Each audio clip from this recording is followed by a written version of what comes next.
So for the next part of the shower installation, I'm going to install this little thing you're seeing that's black. It's called a Curb Perfect. It's actually made from the same people that made that pre-slope thing that I installed in the previous video.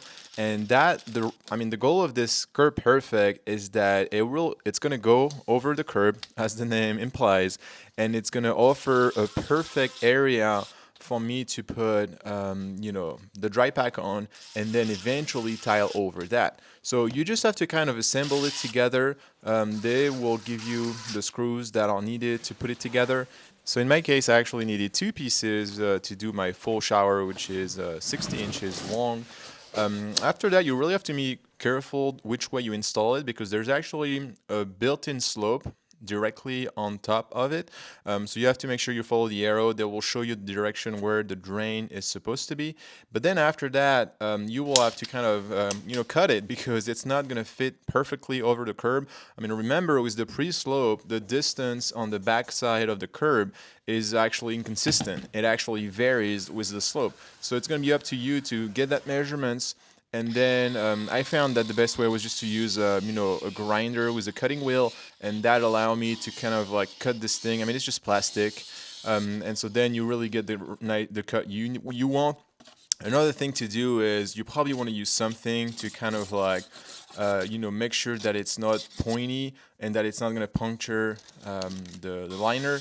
So, if you want to use a file or something, because yeah, once you cut it, it could get pretty sharp. So another thing, when you take your measurement, actually take them from under it because you see there's a little rib. And so that's what's going to touch the top of your curb. So make sure that you take your measurements from the right spot.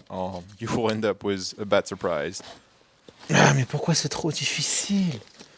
After that, there's actually a clip system, which was really not easy to work with, but there's a clip system that allows you to add several pieces together, which is what I did. And then once everything is clipped together, you're finally able to put it on the curb and really kind of check how the fit goes. So the thing to keep in mind is that you have the right slope, so just double check that you're good with that, and you can see that this was the case. Then after that, you just nail it, but just from the outside, because obviously you don't want to make any holes from inside the liner. That would be terrible. So just from the outside. So it's now time to start installing the backer ball. Will actually go bald, but the issue is really those two corners where the liners were folded. As I mentioned in the previous video, I really had to find a way to work around that, so we'll definitely get into that in a little bit. For this shower, I'm gonna use go bald instead of like your typical cement backer ball. And you know why? Look, because of this. You can literally hold the sheet with one hand. Try doing that with a cement ball and you let me know how that goes. And this is 100% waterproof, so we don't have to put any liquid waterproofing on top of it. So I don't know, I've never tried using this, but I think it's gonna be a lot easier. So yeah, I'm actually really excited to try the Go Bald. I've used Backer Bald in the past and it's absolutely a mess to work with. It's extremely heavy, and then also cutting it, makes a lot of dust, and it's just a big mess altogether.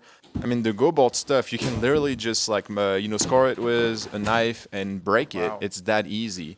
And so it really made my life a lot easier. So it was now just a matter of like taking my measurements, cutting it around my curb. But yeah, it really doesn't get any easier than that, I think. So there's also a reason why I decided to start with the side pieces before doing the back one. And I'll go over that in a little bit. But obviously the main thing is that the first ball need to be as level as possible. So it's okay to have shims because all that stuff that I'm working on right now is going to be covered with another layer of dry pack. So this piece of Go Bald is really going to be embedded in it, and so that's okay. But putting a level on that thing, that's when I realized that really they were kicking out like crazy, again due to the folded liner that was kind of like pushing the ball out of the way. So I realized after the fact that I did use the wrong screws. Apparently the manufacturer makes their own screws, but they're not really available at Lowe's. And so when I ordered the Go Ball, they actually just added on these screws right here with my order, which is more for like backer ball. So yeah, I think the main difference is that the head is just a little smaller, so you have to be careful not to completely go through the ball.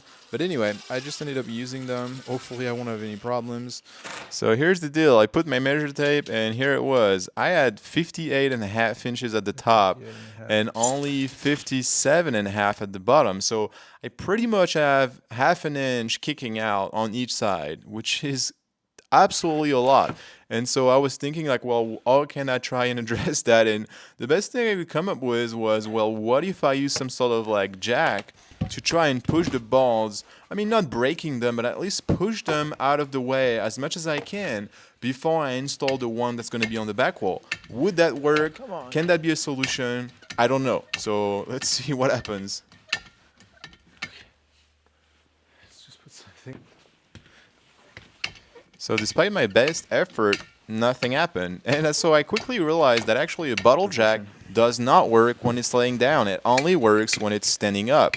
So, well, I had to kind of rethink my plan. And so the best second idea I came up with was to use a car jack. Yeah, I just went to the back of my car and grabbed a car jack. That's what I was going to use. And I mean, at least that worked. Oh, yeah. Yeah, we're at 58 now. That is much, much better. I mean, I don't think I'm going to be able to get a lot more than this. Yeah, see, we're almost plumb. So with my little trick, it looks like I won, you know, a quarter of an inch on each side, which was great. So then I was able to actually fasten the balls, but make sure to not put any screws all the way at the bottom because that's where the liner is and you don't want to puncture it. Then after that, I could finally get my rear bolt. And so obviously, you know, the goal is to make it as snug as possible, even though I had to make adjustment just so that it would be super tight in there. And, you know, it would obviously not move, you know, because I don't want the side one to move back once I remove, you know, the jack. Let's do a few checks. That's pretty good. All right, well, then it was time to lock everything in place as I was kind of, you know, semi-happy with the result. I mean, at least that's the best I was going to get. I mean, obviously, I should have, like, addressed that corner, you know, with the liner by actually cutting some of the framing, like a quarter of an inch, to make kind of a pocket for that stuff to be in. But again, it was way too late for me, and I also had the IntelliPlus over the wall, so it was just not going to happen. But anyway, if you watch this video, definitely make sure that you know you cut your framing to allow for more space for that liner to fold, and then you won't have to deal with all the the stupidity that I have to go through right now. But as far as the fastener, I put them obviously directly on the stud at you know 8 inches on center. I think that's what the manufacturer said. I believe. Ah la la. Water line here. Waterline. Non, mais c'est pas possible, putain, 3 fois de suite. And so yeah, I mean that got me mad, but that just showed you how important it is to have like those protection plates at all of your water lines and you know electrical wires because it's so easy to just puncture something. Even though I just built that wall and I placed all those wires and those wire lines, once you cover it up, you don't really know where stuff is and you're gonna hit something. So the only thing you have to use to really fully waterproof that Go ball is that they have a sealant made by the same manufacturer and they want you to use that at the corners and also over any of the screw holes. Right now I just did the bottom of the corners because again I'm about to do that dry pack layer, so I just want that corner done. After I will go back and do all the screw holes and everything else. So for the actual dry pack, you know, slope shower, I am going to use again a product from Goofproof, which comes with a ring first, and then kind of similarly to the pre-slope, it comes with like a bunch of little arms that have a built-in slope. The difference now is that the ring, you know, gives you like over an inch at the drain because again, eventually we're going to put the tiles on top of it, so you need at least an inch and a quarter, an inch and a half of dry pack at the lowest point, and then obviously you kind of have that slope and it gets a little deeper as you go farther away from the shower drain. But yeah, you kind of like, it's the same thing, you just kind of install them Again, I kind of copied some installation pictures that I found online. And then in my case, I also had to buy the extension kit because my shower is so long that I needed additional pieces to be able to extend it all the way, at 3 locations at the back to go all the way to that sidewall. Something very important is to install the weep hole protection. That also comes with the kit, and that is to be placed directly there at the drain location. And so it's to prevent any of the dry pack from completely blocking the weep holes, which again, if you've seen the previous video, you understood what the weep holes are for and how important they are. After that, you can kind of screw in the last piece of the drain assembly, and obviously the more you screw it in, the lower it gets. So now it's kind of like you have to make the adjustment to check where your tile is going to be and adjust the height of your drain. I mean, obviously you have to really keep in mind that there's going to be sinset under the tile. So right now it's going to be a little bit higher than, where it's standing. But that's why you actually just, if you make the tile flush with the top of the drain right now, then you know that once there's going to be the sinset under it, you will be fine and the tile will be a little bit taller than the drain, and so you won't have any water puddling and you will be good. So here's a final look for you about what it looks like right before I'm about to start putting that final layer of dry pack. So I have the weep hole protectors, I have the stuff, for the slope, I have the curb perfect. You can see the view from the inside of the shower as well. And so now here I was ready to start again doing another layer of dry pack. This time I used a different brand of mix because I was so disappointed by the stuff that I got last time. So I got a sand mix from Quikrete, which again is already a mix of sand and cement.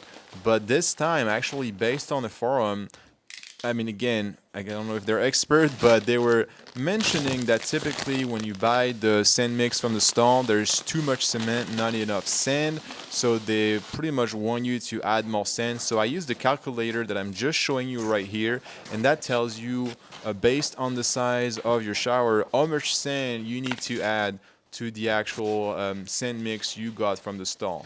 So unfortunately, even the mix that I got, the sand mix, still at decent size aggregates. I mean, I'm sorry, but like, look at the size of this thing. This should not be in there. So unfortunately, I spent probably an hour sifting through all of it so that I would remove all those big aggregates, because I was like, I'm not dealing again with a poor mix that's going to lead to bad results. So based on the calculator I just showed you, I needed to do minor adjustment where I needed to make sure I had the exact weight of sand and sand mix. So that's why I was using a balance to make sure I was getting it right. And then after that, after removing all the aggregates, I was finally ready to mix some water in. I mean, obviously I'm not doing it in one batch. I'm doing smaller batch because that's just easier to handle. And again, I mean, they all say that you should be able to make a snowball out of it, and that it should be able to still kind of break away fairly easily. That should be a sign that the mixture is correct. Because yeah, it still is very dry, so it's very difficult to just know exactly how much water to put, except, from like really kind of doing trial and error. So going forward, then I really kind of like try to do a better job as far as like installing that dry pack by slowly adding a lot of it and then kind of packing it into place and kind of working my way down towards the drain. I mean, I kind of definitely felt a little more confident and I felt like it was going better this time. Obviously, it's a little bit tricky around the drain because you really have to kind of like pack it under there so that it's really everywhere.